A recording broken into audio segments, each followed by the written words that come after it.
নমস্কাৰ বন্ধুসকল, মই ধ্ৰুৱ আৰু ধ্ৰুৱ স্নেহৰ অন্য এটি ভিডিঅ'লৈ আপোনালোক সকলোকে স্বাগতম জনাইছো। আৰু লগতে আপোনালোকক মই যিহেতুকে কৈছিলোৱে যে এই চেনেলটোত কিছুমান পডকাষ্ট ভিডিঅ' লগতে ইনফৰ্মেটিভ আৰু কিছুমান ৰিয়েল ষ্টৰী লৈ পিনে আপোনালোকৰ মাজলৈ আহিম। তো সেইটো কাৰণে আজি এটা ৰিয়েল ষ্টৰী লৈ আহিছো, যিটো আপোনালোকে জানে যে কলকাতাৰ ষ্টৰীটো আচলতে কি হৈছিলে 8-9 আগষ্টৰ সেই নিশাটোত।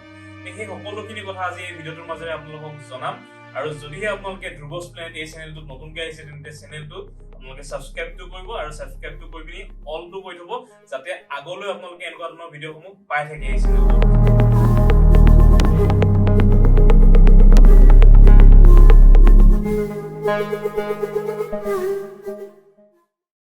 8-9 আগষ্টৰ সেই নিশা কলকাতাৰ আৰজিগড় হস্পিটেলত যিটো ঘটনা হৈছিলে আৰু তাত যিগৰাকী ছোৱালীৰ লগত সেই কাণ্ডটো হৈছিলে, সেই ছোৱালীগৰাকীক আমি এই ভিডিঅ'টোত তেওঁৰ অৰিজিনেল নামটো মেনশ্যন নকৰো, তেওঁক সম্পূৰ্ণ ষ্টৰীটোত আমি অভয়া নামেৰে তেওঁক আমাৰ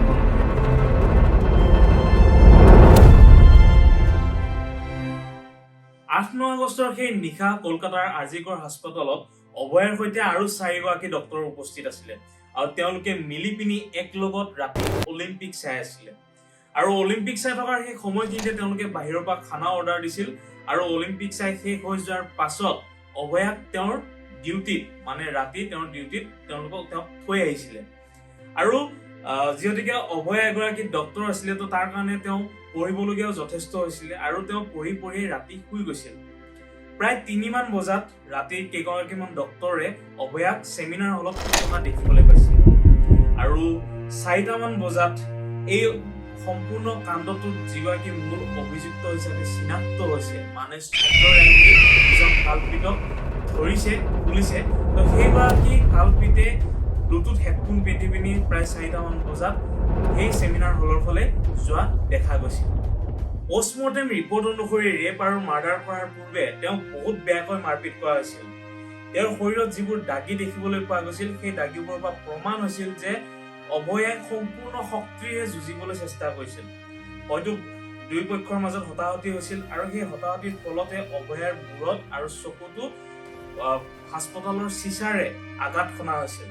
আৰু সেই আঘাতৰ ফলতে অভয়াৰ চকুৰ পৰা তেজ ওলাইছিল আৰু সেই তেওঁৰ মূৰতো যথেষ্ট পৰিমাণে দুখ পোৱা দেখা গৈছিল।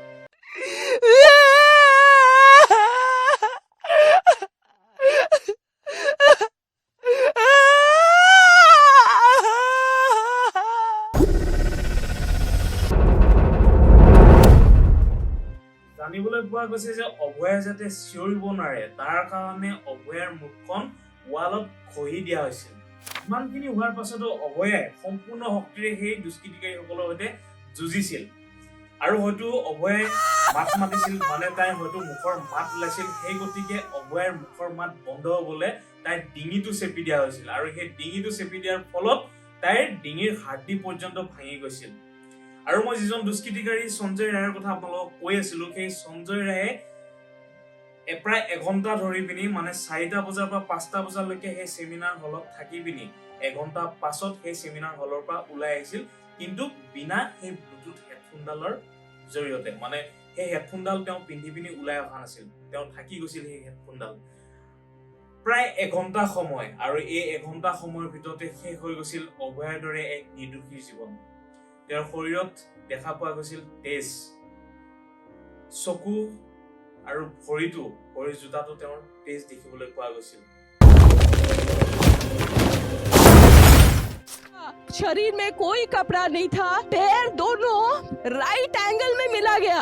एक पाँव बेड के इस तरफ, एक पाँव बेड के इस तरफ मिला गया। जब तक पेल्विक गर्डल नहीं टूटता है, इस तरह 2 पाँव को नहीं चीरा जा सकता है। चश्मे को कूटा गया, जिसके वजह से आंखों से खून निकल गया, गले में गला दबाकर मारा गया। ये पूरा पोस्टमार्टम रिपोर्ट में वायरल हुआ है, आप लोग कृपया देखिए। I promise you that not a grain of the words I utter today is a lie. এতিয়ালৈকে আপোনালোকক মই যিজন সঞ্জয় ৰায়ৰ কথা কৈ আছিলো, সেই সঞ্জয় ৰায় আন কোনো নহয়, কলকাতা পুলিচৰে এজন বিষয়া আছিল, এজন কলকাতা পুলিচৰ চিভিক ভলেণ্টিয়াৰ আছিল। এতিয়া সকলোৰে মূলতে পুলিচৰ ওপৰতো যে ৰাইজ ক্ষোভিত হৈছিলে আপোনালোকে নিশ্চয় টিভি নিউজত আপোনালোকে দেখিছিলে যে ৰাইজো ক্ষোভিত হৈছিলে পুলিচৰ ওপৰত কাৰণ এই সম্পূৰ্ণ কেছটো পুলিচে ৰূপ দিব বিচাৰিছিলে আত্মহত্যা কিন্তু এই আত্মহত্যাৰ ৰূপ কেলে দিব বিচাৰিছিলে পুলিচে কাৰণ এই যিজন দুষ্কৃতিকাৰী কালপ্ৰিট সঞ্জয় ৰায় এই সঞ্জয় ৰায়ৰ পুলিচৰ কলকাতা পুলিচৰ উচ্চ অধিকাৰীৰ সৈতে মানে ওপৰৰ পোষ্টৰ কোনোবা পুলিচ অধিকাৰীৰ সৈতে তেওঁৰ ভাল সম্বন্ধ আছিল সেই গতিকে এই সম্পূৰ্ণ কেছটোক পুলিচেও গাপ দিব বিচাৰিছিলে 2019 চনত সঞ্জয় ৰায়ে কলকাতা পুলিচত চিভিক ভলেণ্টিয়াৰ হিচাপে নিজৰ কৰ্মজীৱনৰ পাতনি মেলিছিল কলকাতাৰ আৰজিকৰ হস্পিটেলৰ যিখন পুলিচ থানা আছিল তাতে তেওঁ কৰ্মৰত আছিল যেতিকে সকলোৱে গম পাইছিল যে সঞ্জয় ৰায়ৰ ডাঙৰ পুলিচ অধিকাৰীৰ সৈতে সম্পৰ্ক আছিল সেই গতিকে সঞ্জয় ৰায়ে হাস্পতালৰ প্ৰতিটো বিভাগতে অহা যোৱা কৰিব পাৰিছিল বিনা সংকোচে আৰু তেওঁ সেই ডাঙৰ পুলিচ অধিকাৰীৰ সৈতে সম্পৰ্ক থকাৰ বাবে সকলোকে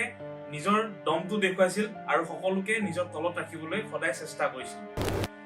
হাস্পতালত যেতিয়া পেচেণ্ট আহে সেই পেচেণ্টক ভৰ্তি কৰাৰ বিনিময়তো সঞ্জয়ে মানুহৰ পৰা পইচা দাবী কৰিছিল কেতিয়াবা হয়তো হাস্পতালত বিচনা নাথাকিব পাৰে তেতিয়া সেই ওচৰৰ নাৰ্ছিং হোমত যদি বিচনা ঠিক কৰি দিয়ে তেন্তে সেই বিচনা ঠিক কৰি দিয়া বিনিময়তো তেওঁ মানুহৰ পৰা পইচা দাবী কৰিছিল আৰু সঞ্জয়ৰ আচলতে খুব এটা চখ আছিল নিজকে কলকাতা পুলিচ বুলি দেখাবা কৰাৰ সেই গতিকে সদায় কি পৰিধান কৰিছিল কলকাতা পুলিচ বুলি লিখা থকা এটা টি-শাৰ্ট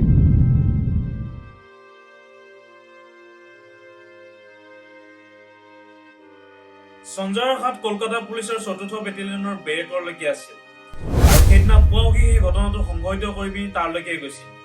সঞ্জয়ৰ হিংসুক পৰ্ণ চোৱাৰ লগতে কাজিয়া কৰাৰ বহুত চখ আছিল ৪গৰাকীকৈ পত্নী আছিল আৰু গোটেই ৪গৰাকীয়ে তেওঁক আচলতে সেই হিংসুক স্বভাৱৰ কাৰণে এৰি দিছিল তেন্তে বন্ধুসকল আজি আপোনালোকক ধ্ৰুৱচ প্লেনেটত কলকাতা আৰজিকৰ হস্পিটেলৰ যিটো ঘটনা হৈছিল সেই ঘটনাটোত সঞ্জয়ৰ ভূমিকা কেনেকুৱা ধৰণৰ আছিল বা সঞ্জয় কোন আছিল সেইখিনি জনাবলৈ আচলতে এই ভিডিঅ'টো বনালো যদি এই ভিডিঅ'টো ভাল লাগিলে লাইক কমেন্ট এণ্ড শ্বেয়াৰ কৰিবলৈ আপোনালোকে নাপাহৰিব আৰু আহিবলগীয়া দিনত সম্পূৰ্ণ ঘটনাটো বিৱৰি পিনি আচলতে কি হ'ল বৰ্তমান কি পৰ্যায়ত আছে বা আহিবলগীয়া দিনত আজি মই যিগৰাকী ছোৱালীৰ নাম আপোনালোকক ক'লো অভয়া বুলি যাক নামকৰণ কৰা হৈছে তেওঁ ন্যায় পাবনে নাপাব বা এই ঘটনাটোৰ সৈতে কেৱল সঞ্জয় জড়িত হৈছিল নে আৰু কিছুমান দুষ্কৃতিকাৰী জড়িত হৈছিল সকলোখিনি বিৱৰি আপোনালোকক এটা নতুন ভিডিঅ'ৰ সৈতে অৱগত কৰাম গতিকে আজিলৈ ইমানতে সামৰিছো যদি এই ভিডিঅ'টো পুনৰবাৰ কৈছো ভাল লাগিলে তেন্তে শ্বেয়াৰ কৰিব আৰু ইমানেই শ্বেয়াৰ কৰিব যাতে আহিবলগীয়া দিনত কোনেও এনেকুৱা ধৰণৰ কাণ্ড কৰিবলৈ সাহস নকৰে আৰু পুনৰ এটা এনেকুৱা ধৰণৰ কাণ্ড যাতে আমাৰ সমাজত দেখিবলৈ পোৱা নাযায় বা শুনিবলৈ পোৱা নাযায় এইটোৱে আচলতে সেই ঘটনা হ'ব লাগে তাৰে কামনাৰে আজি এই ভিডিঅ'টো ইমানতে সামৰিছো আজিলৈ ধন্যবাদ